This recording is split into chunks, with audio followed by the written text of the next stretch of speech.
मेरा नाम चिंचिंचू चिंचिंचू बाबा चिंचिंचू रात चांदनी में और तू hello mister how do you do.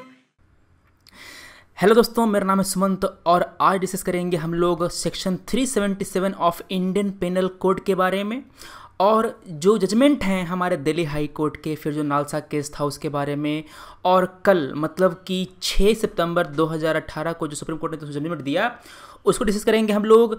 5 जज का एक संवैधानिक बेंच था, उसमें 4 जजमेंट आए थे, ठीक है ना। तो अलग अलग जजेस ने उसमें क्या क्या कहा उसको डिस्कस करेंगे हम लोग। क्यों करेंगे दोस्तों? क्योंकि हम लोग उन सब जो लाइनें बोली गई हमारे जजेस के द्वारा उसको हम लोग इस्तेमाल कर सकते हैं अपने एसे में as a further point. GS में तो क्वेश्चन आ सकता है आपसे और जीएस में क्वेश्चन आ सकता है आपसे सोसाइटी वाले सेक्शन में। तो हम लोग डिस्कस करेंगे कि आखिर हमारा जो सेक्शन 377 है इसका प्रोविजन क्या है। जो पिछले जजमेंट हैं उसे देखेंगे ताकि आपको पूरी एक अंडरस्टैंडिंग मिल जाए कि मतलब कैसे शुरू हुआ और कहाँ से कहाँ तक पूरा जर्नी गया। ध्यान देना, जब भी कोई इशू होता है उस पर जुडिशरी का क्या स्टैंड है, उस पर जो सेंट्रल गवर्नमेंट है उसका क्या स्टैंड है, प्लस उस पर जो सोसाइटी है उसका क्या रुख है, वो डिस्कस करना रहता है हमें। क्या होमोसेक्सुअलिटी एक इलनेस है, क्या एक बीमारी है, वो डिस्कस करना है। Who are in favour of 377, मतलब कि कौन लोग चाहते हैं कि सेक्शन 377 जो है वो रहे हमारा जो मतलब बुक है, लॉ बुक है उसमें, और फिर हमें देखना है हमारे जजमेंट हैं उसको। बस में आ गई सर। तो चलिए शुरू करते हैं हम लोग अपने सेक्शन 377 को। ये सीआरपीसी का नहीं, ये इंडियन पेनल कोड का सेक्शन है 377। It criminalises consensual private sexual acts. यहाँ पर अलग अलग बातों पर ध्यान देना। अगर वो सेक्सुअल एक्ट कंसेंसुअल है तो भी वो क्राइम है, अगर वो प्राइवेट है तब भी वो क्राइम है। ध्यान देना, अगर वो एडल्ट के बीच में है ना तब भी वो क्राइम है। इसका जो वर्डिंग्स है वो ये है कि whoever voluntarily has carnal intercourse against the order of nature। order of nature क्या होता है? order of nature है मेल फीमेल के साथ होंगे, है ना। मतलब कि अगर मेल मेल के साथ होता है तो ये हमारा against the order of nature है, अगर फीमेल फीमेल के साथ है तो ये against the order of nature है, ठीक है। दे शैल बी पनिश्ड विथ कारावास फॉर लाइफ और विथ कारावास और of either description for a term which में एक्सटेंड टू 10 ईयर। मतलब कि सजा क्या होगी? 10 साल या फिर उम्र कैद। They shall also be liable for fine. बस में आ गई। क्राइम क्या होगा? अगर कोई एडल्ट, मतलब बच्चे तो होंगे ही क्राइम में, जैसे कि मान लो कि एक एडल्ट है और एक माइनर है तो क्राइम होगा ही होगा, मतलब इसमें कहने की कोई बात ही नहीं है। मगर अगर 2 एडल्ट भी होते तब भी इसको हम क्राइम मानते अगर वो sexual act against the order of nature होता तो। So section 377 criminalises a section of people for being sexual minority. यहां पर बात समझ में आई तो आपको सेक्सुअल माइनॉरिटी का क्या मतलब है? अगर आप मेल हैं, अगर आपको फीमेल पसंद है तो आप मेजोरिटी में आएंगे क्योंकि जो जनसंख्या है ये इनकी ज़्यादा है, समझ रहे हो। मगर कोई मेल है जिसे मेल पसंद है तो ये आएंगे सेक्सुअल माइनॉरिटी में। बस में आ गई। कोई फीमेल है उसे फीमेल पसंद है, ये आएंगे सेक्सुअल माइनॉरिटी में। क्यों? क्योंकि उनकी दोस्तों की संख्या जो है ना काफ़ी कम है। तो सेक्सुअल माइनॉरिटी में आने के कारण जो लोग हैं उनको क्रिमिनल बना दिया जाता है इस सेक्शन के अंतर्गत। तो ये क्या होता है? ये आर्टिकल 14 जो कि राइट टू इक्वालिटी आपको प्रोवाइड करता है ना, इसका उल्लंघन है। बस में आ रही बातें आपको। कोई लॉयर है दोस्तों जी, देखो ये जो हमारा एक्ट था वो फोर्स में आया था 1862 में, मतलब कि ये आज़ादी काफ़ी पहले फोर्स में आया था। हमारा जो 172वां रिपोर्ट है लॉ कमीशन ऑफ इंडिया का, उन्होंने कहा था कि जो 377 है इसको आप डिलीट कीजिए, मगर कोई एक्शन नहीं लिया गया था। अब आती है बारी हमारे प्रीवियस जजमेंट हैं उनकी। 2009 में दिल्ली हाई कोर्ट ने दिया था एक जजमेंट जब एक एनजीओ है नाज फाउंडेशन, जब इन्होंने पीआईएल फाइल करी थी। पीआईएल क्या होता है? ये होता है पब्लिक इंटरेस्ट लिटिगेशन। दोस्तों जो पीआईएल कॉन्सेप्ट था ना वो शुरू हुआ था यूएस में। यहाँ पर ध्यान सुनना, पीआईएल एक जैसे कि मतलब कि एक मेथड है जहाँ पर वो व्यक्ति केस फाइल कर सकते हैं अगर वो किसी मुद्दे से प्रभावित नहीं है तब भी। बस समझ में आ रही है। अगर मुझे लगता है कि 377 से हमारे जो ट्रांसजेंडर हैं, हमारे जो गेज हैं, लेस्बियन हैं, उनको तकलीफ हो रही है, तो उनकी जगह पर मैं भी जाकर के केस फाइल कर सकता हूं। बस में आ रही है। यहां पर जो लोकस स्टैंडी का दोस्तों जो कॉन्सेप्ट होता है ना, वो यहां पर फॉलो नहीं होता। सर ये लोकस स्टैंडी क्या होता है? इसका मतलब ये होता है कि देखो, अगर किसी ने आपका सिर फोड़ा तो जिसका सिर फूटा है वही जाए केस फाइल करने। बस में आ रही है। तो अगर हम इसे फॉलो करते हैं कि जिसका सिर फूटा हो जाए केस फाइल करने, तो उसे हम कहते हैं लोकस स्टैंडी। बस में आ रही है। तो यहां पर पीआईएल वाले केस में ये वाला मुद्दा नहीं रहता। जिसका सिर फूटा है उसके जगह पर और कोई व्यक्ति भी जा सकता है कोर्ट में उसके जगह पर केस फाइल करने, उसका जो राइट है उसे प्रोटेक्ट करने। बस में आ गई। 377 का दोस्तों जो दिल्ली हाई कोर्ट ने जजमेंट दिया उसके अनुसार उन्होंने ये कहा कि जो 377 है it is a violation of the fundamental right, जो कि आपको दिया गया है आपके संविधान के द्वारा। कौन कौन से राइट? Article 14, 15 and 21। बस में आ गई। दिल्ली हाई कोर्ट ने यह कहा कि हम लोग 377 को स्ट्राइक डाउन करते हैं पार्शियली। ध्यान से सुनना बच्चे, मैंने कहा पार्शियली। कल जो दूसरा जजमेंट आया ना सुप्रीम कोर्ट का, उन्होंने भी 377 को हटाया नहीं है। बात समझ लो, 377 को हटाया नहीं है, इसका जो एप्लीकेशन है बस उसको लिमिट किया है। बस में आ गई।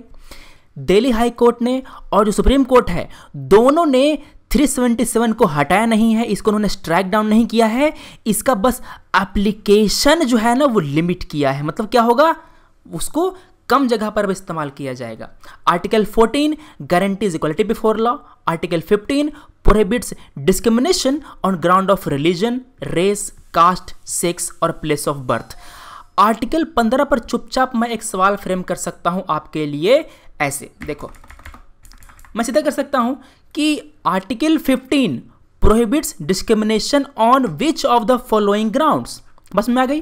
पहला आपका रहेगा रिलीजन, दूसरा आपका रहेगा रेस, तीसरा आपका रहेगा कास्ट, चौथा आपका रहेगा जेंडर। ठीक है। और मैं आपको दूंगा नीचे option 1 and 2 only, 1 2 and 3 only, 1 2 3 and 4। समझ रहे हो? तो सर यहाँ पर सर क्या होगा? आंसर मेरा होगा 1 2 3 and 4, क्योंकि इन चारों के आधार पर कोई डिस्क्रिमिनेशन है ना उसको ये प्रोहिबिट करता है। Article 21 it guarantees protection of life and personal liberty. Delhi high court ने भी कहा था कि वी डिक्लेयर 377 ऑफ आईपीसी इन सो फार, ध्यान से पढ़ना है शब्द को दोस्तों, इन सो फार मतलब कि जहां तक it criminalises consensual sexual act of adult in private. बस में आ गई।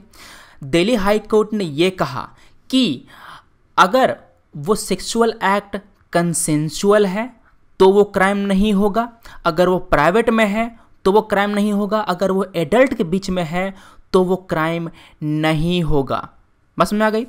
मगर दिल्ली हाई कोर्ट ने यह भी कहा कि अगर वो सेक्सुअल एक्ट नॉन कंसेंसुअल है, नॉन वेजाइनल है, तो और अगर वो माइनर के साथ किया गया है तो वो क्या होगा, वो एक क्राइम होगा। बस में आ गई। ध्यान देना, अगर non consensual non vaginal sex जो है वो अगर वो माइनर के साथ है तो, या अगर नॉन कंसेंसुअल एडल्ट के साथ है तब भी वो क्राइम होगा। मतलब क्या, 377 अभी भी हमारे यहाँ है और वो उस हालत में वहाँ पर रहना चाहिए। क्यों? क्योंकि अब ये राइट्स को प्रोटेक्ट करता है। बस में आ गई। गवर्नमेंट ने यह कहा था इस केस में कि जो होमोसेक्सुअलिटी है it comprises only 0.3% of the population, जबकि 99% लोग जो है ना वो ऑर्डर नेचर फॉलो करते हैं और उनके राइट को कॉम्प्रोमाइज नहीं कर सकते। दिल्ली हाई कोर्ट ने मारी लताड़ और उन्होंने कहा कि जो सोशल मॉरलिटी है it outweighed the argument of public morality. बस में आ रही है। अगर 99% लोग कहते हैं कि ये चीज़ नहीं होनी चाहिए, मगर अगर वो संविधान के द्वारा जायज़ है तो वो होनी चाहिए, even if it be majoritarian view. बस में आ रही है। ठीक है ना। 2013 में एक केस आया सुप्रीम कोर्ट का, ध्यान से सुनना मेरे भाई। जो 2009 का जजमेंट था दिल्ली हाई कोर्ट का, उस जजमेंट को सुप्रीम कोर्ट के 2 जज के बेंच ने ओवरटर्न कर दिया, मतलब कि उसको हटा दिया। This judgement set aside the Delhi court's judgement finding it legally unsustainable. Supreme Court ने यह कहा कि दिल्ली हाई कोर्ट ने जो बातें कही हैं वो लीगली अनसस्टेनेबल है। किसी भी लॉ को चेंज करने का अधिकार हमारे पार्लियामेंट को है, उन्होंने ये कहा। और उन्होंने जो 377 था उसमें जो क्रिमिनलाइजेशन किया गया था उसको उन्होंने अपहेल्ड किया, while virtually denying LGBTQ community the right to sexuality, sexual orientation and choice of partner। बस समझ में आ गई। सुप्रीम कोर्ट ने यह कहा कि पार्लियामेंट को कंसीडर करना चाहिए कि क्या हम 377 को डिलीट करना चाहते हैं या नहीं। ये बात थी 2013 वाला सुप्रीम कोर्ट जजमेंट था ना उसका, ये बहुत ही खराब जजमेंट माना गया। और यहाँ पर एक डिबेट उभरा कि क्या ऐसे इंपॉर्टेंट केसेस, क्या इतने महत्वपूर्ण केसेस क्या केवल 2 व्यक्ति के बेंच के द्वारा सुना जाना चाहिए, समझ रहे हो। तो इसीलिए दोस्तों अभी का जो बेंच है ना वो एक कॉन्स्टिट्यूशनल बेंच है, उसमें 5 जज मौजूद हैं। बीच में दोस्तों एक केस आया नालसा जजमेंट का। नालसा में सुप्रीम कोर्ट ने यह कहा कि जो ट्रांसजेंडर हैं वो थर्ड जेंडर हैं, बाकी 2 कौन हैं, बाकी 2 हैं male and female. They have rights including right to marriage, right to adoption, right to divorce, right to succession and right to inheritance। Supreme court condemned discrimination on the ground of sex जो कि band है article 15 के अंतर्गत, और photo में तो sir है ही right to equality के अंतर्गत। बात समझ में आ गई। ये था हमारा नालसा जजमेंट। अब हम आते हैं 2017 में। यहां पर sir I right to privacy, समझ रहे हो। जो प्राइवेसी केस था ना वो जजमेंट आया पिछले साल 2018 में। यहां पर क्या हुआ कि 9 जज का बेंच था, उन्होंने ये कहा कि जो राइट टू प्राइवेसी है वो एक फंडामेंटल राइट है which is intrinsic to right to life and liberty, जो कि दिया गया आपको आर्टिकल 21 के अंतर्गत। बस में आ गई। आर्टिकल 21 में दिया गया आपको राइट टू लाइफ, और उसी राइट टू लाइफ में घुसा हुआ है हमारा राइट टू प्राइवेसी, इसीलिए यह एक फंडामेंटल राइट। कोर्ट ने यह भी कहा कि जो सेक्सुअल ओरिएंटेशन है it is an essential attribute of privacy. Sir ये सेक्सुअल ओरिएंटेशन क्या होता है? इसका मतलब यह है कि आपको क्या पसंद है, मतलब कि अगर कोई मेल है तो मेल को अगर मेल पसंद है तो दोस्तों इसे हम लोग कहते हैं क्या, सेक्सुअल ओरिएंटेशन। आपका ओरिएंटेशन मेल की तरफ है। अगर मेल को पसंद है फीमेल तो क्या होता है, हम कहते हैं कि उसका ओरिएंटेशन फीमेल के साइड में है। बस में आ रही है। The judgement underline the impact of 377। उन्होंने यह कहा कि this section poses grave danger to the unhindered fulfilment of one's sexual orientation. अगर मेल को मेल पसंद है, मतलब अरे वो मतलब बेबी को बॉस पसंद है, वो नहीं वाला, मतलब कि अगर उसे पसंद है तो उसे आप रोक रहे हैं उसका दोस्तों, जैसे कि उसका जो ओरिएंटेशन है उसको फुलफिल करने से। It is an element of privacy and dignity. बस में आ रही है। तो दोस्तों ये 2 जजमेंट है ना, कौन सा, पहला नालसा वाला और दूसरा हमारा राइट टू प्राइवेसी वाला। दोनों जजमेंट ये सिग्नल कर रहा है ना कि अगर कोर्ट में दोबारा ये केस आया तो हो सकता है कि 377 अपना वजूद खो दे, समझ रहे हो। तो दोस्तों इसीलिए पिटिशन फाइल की गई दोबारा इसमें जो सुप्रीम कोर्ट है उसमें, और कल मतलब कि 6 सितंबर को आया हमारा जजमेंट। अब देखो क्या हुआ। सुप्रीम कोर्ट का जो मतलब संवैधानिक बेंच था, उन्होंने जुलाई 2018 में जो केस था उसको दोबारा रीओपन किया। उन्होंने ये कहा कि जो सेक्शन ऑफ पीपल हैं it could not live in fear of law which atrophied their rights to choice, privacy and dignity. जो केस था वो शुरू हुआ 10 जुलाई को, हमारे काम का नहीं कब शुरू हुआ। उन्होंने बस ये कहा कि जो पर्सन का जो चॉइस है पार्टनर का, it is fundamental right to life. बस में आ गई। आपको आपका पार्टनर चुनने का जो लिबर्टी है वो भी आपको राइट टू लाइफ के अंतर्गत दिया गया है, इंक्लूडिंग सेम सेक्स पार्टनर। बस में मालिक। चलो अब आती है बात कि क्या डिसाइड करना था सुप्रीम कोर्ट को इस केस में।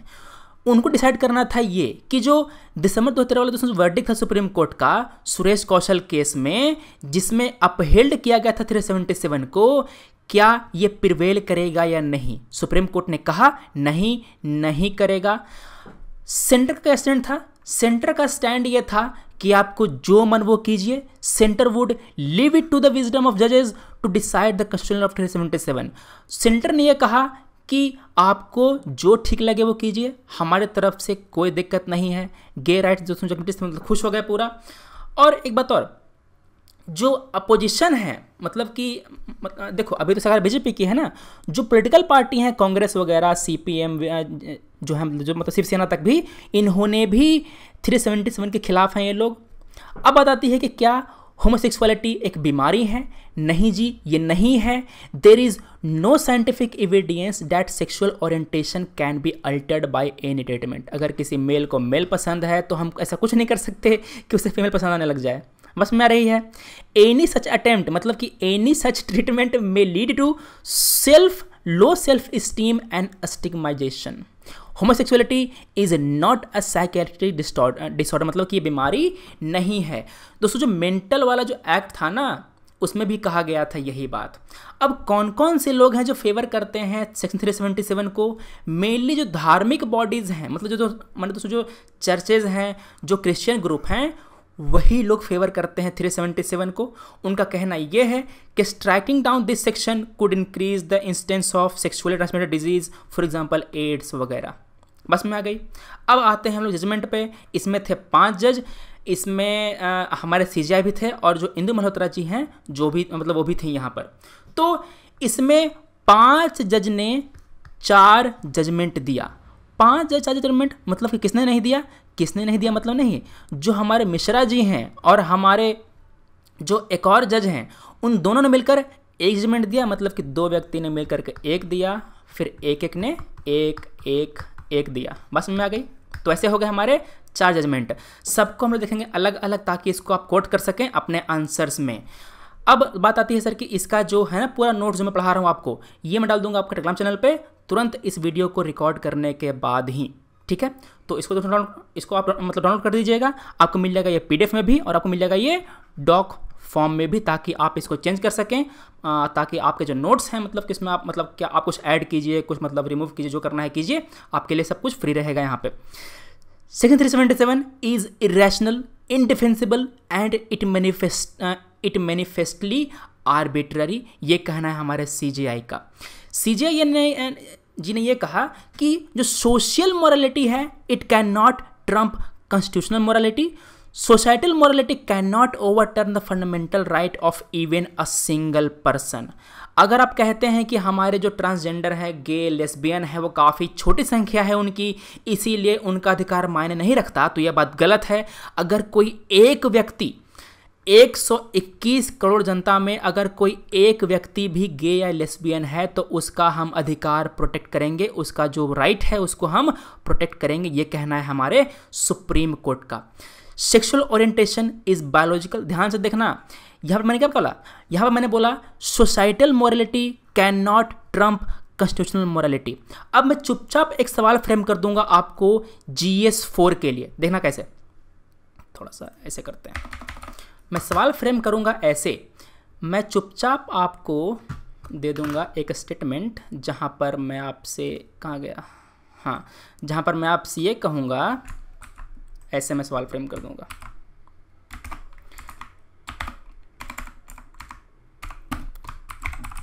कमेंट, ठीक है? ये क्वेश्चन आपका आएगा कितने मार्क्स का? 15 मार्क्स का मैं दे दूंगा। बस में आ गई।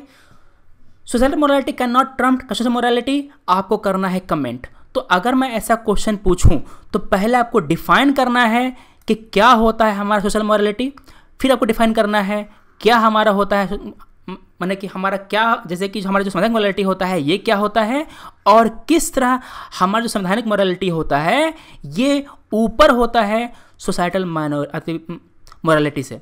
बस में आ गई। और इसके क्या एप्लीकेशन है आपको ये भी बताना पड़ेगा इसमें, क्योंकि यहाँ पर कमेंट करने के लिए आपसे कहा गया है, ठीक है?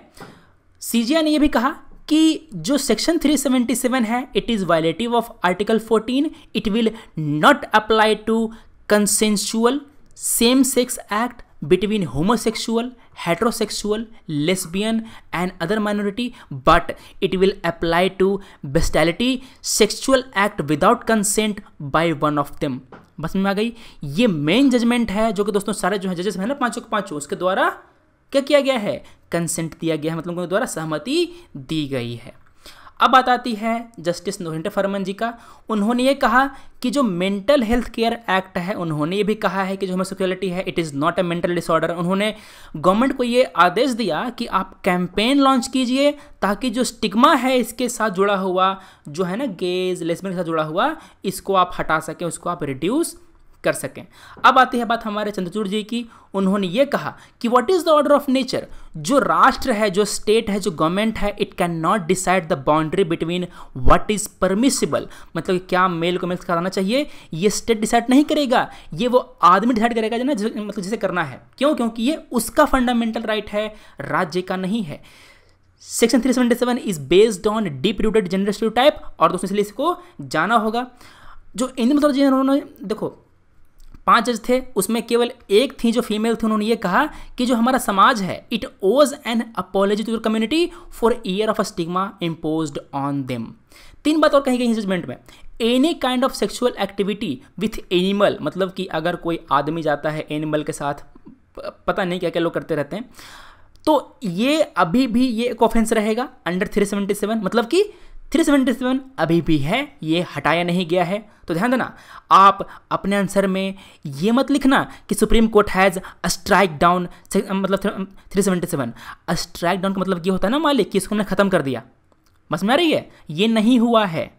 आपको अपने वर्ड्स सही से चुनने हैं। 377 was a weapon of harassment for the member of LGBT community. देखो दोस्तों, फॉर नहीं, मतलब ये गलत वर्ड इस्तेमाल किया मैंने, फॉर नहीं होगा यहाँ पे। It is a weapon to harassment of LGBT community, इनको हरास किया जाता है। So far consensual and natural sexual act in private was concern, it is neither harmful, it is not contagious society. ये कहना है हमारे सुप्रीम कोर्ट का, ठीक है। तो अगर मैं आपसे एक और सवाल फ्रेम करूँ, ऐसे मैं करूँगा। देखो मैं एक सवाल फ्रेम करता हूँ, कहाँ गया, बंद करो इसको।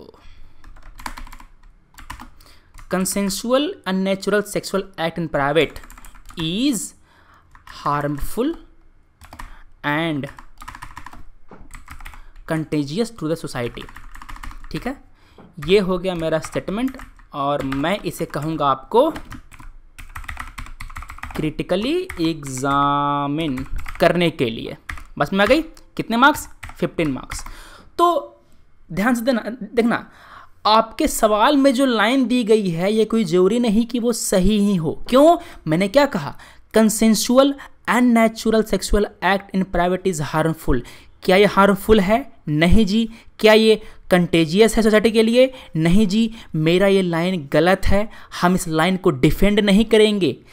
सवाल में जो लाइन दिया गया है कोई जरूरी नहीं कि वो सही हो। मैंने क्या कहा, क्रिटिकली एग्जामिन कीजिए, क्या ये है, क्या ये है। अगर नहीं है तो क्यों नहीं है, समझ रहे हो। आपको इस तरह से करना है और आखिर में आपको देना है आपका कंक्लूजन। दोनों के दोनों आंसर लिखो। क्वेश्चन नंबर 2 है ये और क्वेश्चन नंबर 1 है हमारा पहला वाला, ठीक है दोस्तों। तो ये हमारा पूरा एनालिसिस था सेक्शन 377 पे। आपको इससे ज़्यादा नहीं पढ़ना, मैं भी अपने एग्जाम के लिए इतना ही पढ़ के जाऊँगा, मैं इसे फालतू नहीं पढ़ूंगा, ठीक है दोस्तों। जो मैं पढ़ता हूँ आपको पढ़ाता हूँ। तो देखो यहाँ पर डिस्कस किया मैंने, क्या प्रोविजन क्या है, जजमेंट देखे हमने पुराने वाले, सेंटर का स्टैंड क्या हमने वो देखा, किया ये इलनेस है हमने वो देखा, कौन लोग फेवर करते हैं इसको हमने ये देखा, और जो जजमेंट था हमने वो डिस्कस किया। अच्छा लगे तो लाइक, खराब लगे तो डिसलाइक, आपको पता ही है। मिलते दोस्तों हम लोग अपने अगले वीडियो में। Thanks for watching, take care, जय हिंद।